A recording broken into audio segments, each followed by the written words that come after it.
Hello friends, feel herbal by ખ્યાતિમાં આપનું સ્વાગત છે. હવે અત્યારે આપણે શિયાળો ચાલી રહ્યો છે, એટલા માટે હવે હેર ઓઇલ ને બધું અત્યારે તમે સરસ નાખી શકશો માથામાં. તો આપણે એવું તેલ બનાવવા જઈ રહ્યા છે કે જેનું બધું જ સોલ્યુશન મળી જાય. હેરફોલ છે, હેર ગ્રોથ છે, કે વાળ એકદમ સૂકા થઈ જાય છે, ડ્રાય થઈ જાય છે, વાળ બળછટ એકદમ થઈને નીચેથી બે મોઢાવાળા થઈને તૂટી જાય છે, વાળ એકદમ વીક પડી ગયા હોય, એ બધા માટેનું આપણે એક ઓઇલ એવું બનાવવા જઈ રહ્યા છીએ કે કોઈ પણ તકલીફ હોય તો તમે યુઝ કરી શકો છો. અહીંયા મેં લગભગ એ બનાવવા માટે 8થી 10 ઉપર આ મીઠા લીમડાનું ડાળખી લીધી છે. એટલે તમે ગણો ને 1થી 2 મુઠ્ઠી જેટલા તમે મીઠા લીમડાના પાન લેજો. અને જો કોઈને ફોડલીઓને એવું થતું હોય, ઇન્ફેક્શન હોય સ્કાલ્પમાં, તો કડવા લીમડો જે આવે છે ને એના પાન બી તમારે 1 મુઠ્ઠી લેવાના. મને એવો કોઈ પ્રોબ્લેમ નથી એટલે હું અહીંયા નથી લઈ રહી. હવે એને મેં ધોઈને જ લીધા છે, સૂકી પેલા ડ્રાય કરી નાખ્યા છે. પછી અહીંયા મેં એક ડુંગળી લીધી છે, એ આવી લાલ જેવી હોય ને એવી જ લેવાનું છે, બરાબર છે. ડુંગળીમાં એટલું તો એવા તત્વ રહેલા છે કે જે તમારા વાળને ફરીથી ઉગાડે છે જ્યાં ખરી ગયેલા હોય ને. પણ મેં તમને આના પહેલાં કીધું છે એમ કન્ડિશન્સ અપ્લાય કે એ વાળને ગયે 6 મહિના સુધીનો ટાઈમ થયો હોવો જોઈએ તો એ પાછા આવે છે. બાકી જરૂરી નથી કે તમે 2-5 વર્ષ પછી કરો તો પાછા આવે. ઘણાને આવી પણ જતા હોય છે. અહીંયા મેં લગભગ 6 જેટલા આમળા લીધા છે. અત્યારે સિઝનમાં આમળા ખૂબ જ સરસ આવે છે. આમળા વાળ માટે કેટલા ઉપયોગી છે તમે બધા જાણો જ છો કે વાળને લગભગ ગ્રે થતા રોકે છે, પછી એનો ગ્રોથ વધારે છે, તમારા વાળમાં એકદમ સરસ સ્મૂથનેસ આપે છે, અને વાળની દરેક એને ખરતા અટકાવે છે, અને બધું જ એનામાં રહેલું છે. અને આ ડુંગળી પણ એ જ કામ કરે છે કે એમાં રહેલું જે તત્વ છે એ તમને વાળને ખૂબ જ સરસ ગ્રોથ આપશે અને વાળ ખરતા અટકાવશે.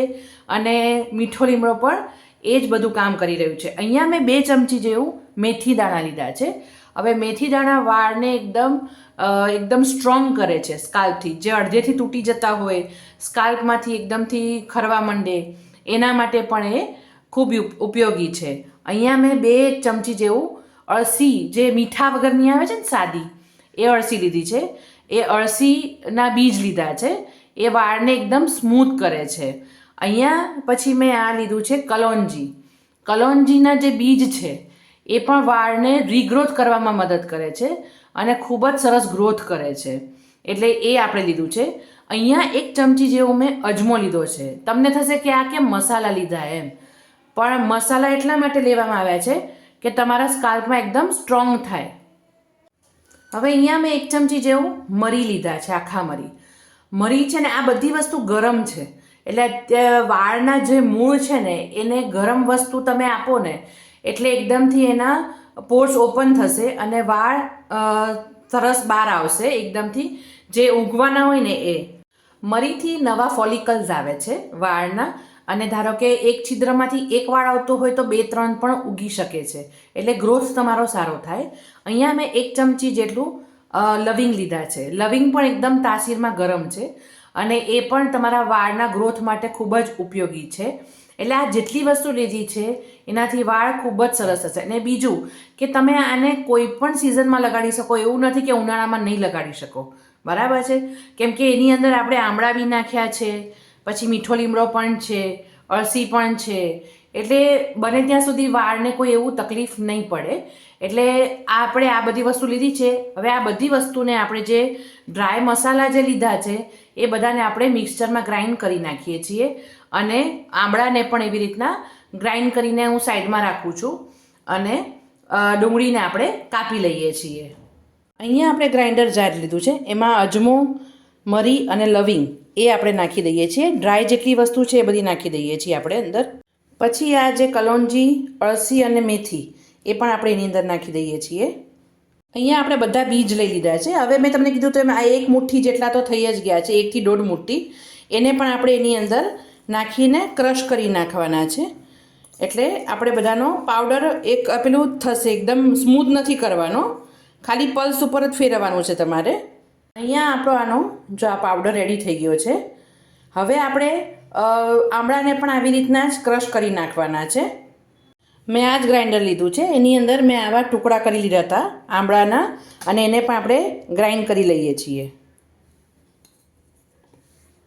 પણ સરસ ગ્રાઇન્ડ થઈ ગયા છે. હવે આપણે એને એક વાટકીમાં કાઢી લઈએ છીએ. અહીંયા મેં ડુંગળીને પણ એકદમ ઝીણી સમારી લીધી છે. જેને ડુંગળી ના ફાવતી હોય, એની સ્મેલને કે ઘણા ન વાપરતા હોય, તો તમે આદુનો ઉપયોગ પણ કરી શકો છો. લગભગ 500 ml તેલ હોય તો તમારે લગભગ 1.5 થી 2 ઇંચ ઉપર મોટો આદુનો ટુકડો લઈ લેવાનો, 2 થી 2.5 ઇંચ જેટલો. એ તમે લઈ શકો છો. એમાં પણ એવા ગુણ રહેલા છે કે જે તમને નવા વાળ ઉગાડવામાં અને ખરતા વાળ અટકાવે છે, નવા વાળ ઉગાડવામાં મદદ કરે છે. તો અહીંયા મેં આ લઈ લીધું છે. હવે આપણે તેલ બનાવવાનું ચાલુ કરીએ છીએ. અહીંયા મેં લોખંડની કઢાઈ લીધી છે. તમારી પાસે ન હોય તો તમે કંઈ પણ બીજી કઢાઈ લઈ શકો છો. પણ લોખંડ એટલા માટે કે એની અંદર કાટ જે રહેલો છે, મેં જો ઘસું છું તો બી આવી રીતના કાટ હોય ને હું કાઢતી નથી, કેમ કે એનાથી તમારું તેલ એકદમ સરસ થશે. તેલ હોય કે પેક હોય એ તમારા હેર માટે ખૂબ જ સારું રહેશે. એટલે અહીંયા મેં લોખંડની કઢાઈ લીધી છે. અહીંયા મેં આ 200 mlની 2 બોટલ લીધી છે તલના તેલની. તમે નારિયેળનું તેલ લઈ શકો છો, પણ નારિયેળનું તેલ અત્યારના થીજી જાય, અને જો તમે એ લેશો ને તો એ વસ્તુ તમને અત્યારે શિયાળામાં ખોડો પણ કરશે, કેમ કે એ થીજી જતું હોય છે. એટલે સ્કાલ્પમાં નાખશો ને તો થીજી જશે. છતાં તમને નારિયેળનું તેલ ફાવતું હોય તો તમે લઈ શકો છો.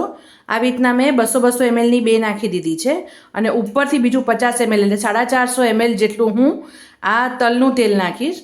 અને પછી 50 ml જેટલું આપણે એમાં એરંડિયું નાખશું, કેસ્ટર ઓઇલ નાખશું. અત્યારે મેં ગેસ હજી ચાલુ નથી કર્યો, કેમ કે એને આપણે પેલા ઠંડા કઢાઈમાં જ નાખવાનું છે, અને પછી ધીમે ધીમે આપણે એને ગરમ કરવા મૂકશું. કેમ કે આપણે કોઈ પણ વસ્તુનો વઘાર નથી કરવાનો, આપણે એને ઉકાળવાનું છે, કેમ કે આપણું તેલ બળવું ના જોઈએ. અહીંયા આપણું તેલ ધીમે ધીમે ગરમ થવા જઈ રહ્યું છે. હવે આપણે જે સીડ્સને બધું જે મીઠો લીમડો છે જે ગ્રાઇન્ડ કર્યું હતું ને એ એમ આપણે નાખી દેવાનું છે બધું જ.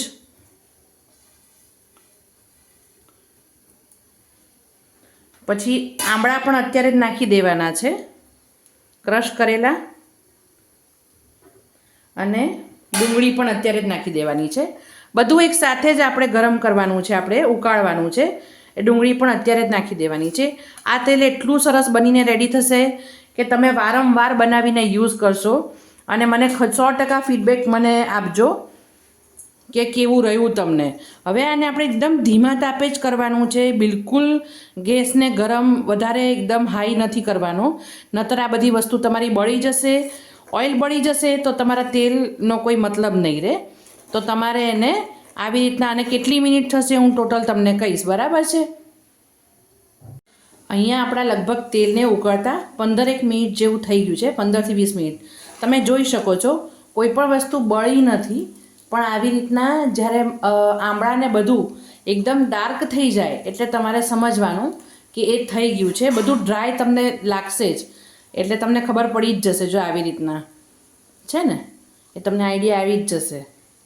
એટલે તમારું તેલ થઈ ગયું છે એ તમારે એવું વિચારી લેવાનું, અને પછી બંધ કરી દેવાનું છે. બંધ કરીને પછી આપણે ઠંડુ પડવા દેવાનું છે, પછી જ ગાળશું આપણે. અને હજી તમને એવું લાગે કે ના હજી મારે થોડુંક વાર છે તો 5 મિનિટ વધારે રાખજો, 15 મિનિટની જગ્યાએ 20 મિનિટ જેવું રાખજો. એટલે તમારું તેલ ઓલરેડી રેડી થઈ જ ગયું છે, પણ તો પણ કોઈ કચાશ નહીં રહે, બળવું ન જોઈએ, મેં તમને કીધું એમ. એટલે હવે હું ઠંડુ પાડી દઉં આને, હું બંધ કરી દઉં છું આને, અને હવે ઠંડુ પડે એટલે પછી હું એને ગાળી લઈશ, ત્યારે તમને હું બતાવું છું. અહીંયા આપણું તેલ ઠળી ગયું છે. હવે હું એને છે ને એક ચાયણી લઈ, પેલું ગળણી લઈ, અને એમાં રૂમાલ મૂકી, તમારી પાસે જે પણ કટકો હોય એ મૂકીને તમારે એને ગાળી લેવાનું છે. હું બતાવું છું તમને. બાઉલ લીધું છે, એમાં મેં આ ગળણી લીધી છે, અને એના ઉપર આ જૂનો કટકો છે મારી પાસે સફેદ, એ લીધો છે. બને ત્યાં સુધી કલર ઉતરતા હોય ને એવું કપડું નહીં લેવાનું, નહીતર એ પણ તમારે તેલની અંદર કલર એનો જાય. એટલે હવે આપણે એને ધીમે ધીમે આવી રીતના ગાળી લેવાનું છે, અને પછી હું તમને કંઈ પણ વસ્તુ બાકી ન રહે એવી રીતના તમે ગાળજો એને. અહીંયા આપણા તેલ ગળાઈ ગયું છે. હવે આ જેટલું છે એને આપણે પથ્થર મૂકીને 1.5 કલાક રાખી મૂકશું, એટલે બધું જ નીકળી જશે, નીતરી જશે, અને પછી આપણે એને બોટલમાં ભરીએ છીએ. હવે અહીંયા આપણું આ તેલ ગળાઈ ગયું છે, અને હવે આ જે રેસિડ્યુ બચ્યું છે ને એમાં તમે દહીં અથવા એલોવેરા જેલ નાખીને તમે એને ક્રશ કરીને માથામાં પેક તરીકે લગાડી શકો છો. આને ફેંકવાની જરૂર નથી, ખૂબ જ સારી ઇફેક્ટ આપશે, વાળ બહુ સ્મૂથ કરશે. અને આપણું આ તેલ રેડી થઈ ગયું છે. હવે ઘણાને આ તેલની સ્મેલ ગમશે નહીં, તો તમે આની અંદર તમને ખ્યાલ હોય તો આપણે દાદી છે, નાની છે કે માં છે આપણી, એ આપણે જરણનું સુગંધીવાળું તેલ નાખતા આપણે, જેનાથી સુગંધ સરસ આવતી. હું આમાં રોઝમેરી ઓઇલ છે મારી પાસે, એ નાખું છું. તમે એ પણ નાખી શકો અને એમનેમ બી વાપરી શકો છો જો તમને ફાવે તો.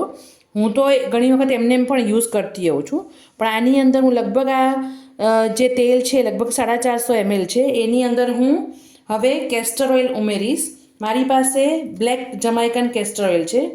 450 ml છે આપણે તેલ ટોટલ, એની અંદર 50 ml જેવું આપણે નાખવાનું છે. એટલે તમે ચમચીથી ગણો તો 4 થી 5 ચમચી હું એટલું નાખીશ, કે મને પછી બહુ જાડું તેલ નહીં ફાવે એટલા માટે. હવે તમે એને પછી મિક્સ કરીને પછી અંદર આપણે એની અંદર 40થી 50 ડ્રોપ્સ જેવા હું રોઝમેરી ઓઇલના નાખીશ. તમે આખી જરણની સીસી નાખી દેજો અંદર. જો હું આ રોઝમેરી ઓઇલના 50 ડ્રોપ્સ જેવા અંદર નાખી દઈશ.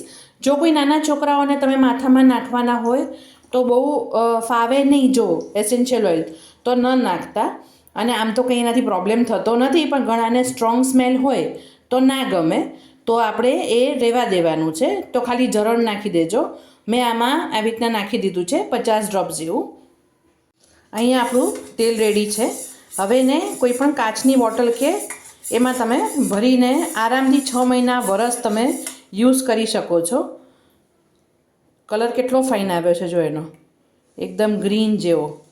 મારી પાસે અહીંયા કાચનો જાર છે, એમાં હું સ્ટોર કરું છું એટલે લાંબુ ચાલે. પ્લાસ્ટિકમાં એટલું લાંબુ નથી ચાલતું હોતું, એટલે એમાં ભરીને તમે લાંબો ટાઈમ સુધી સાચવી શકો છો.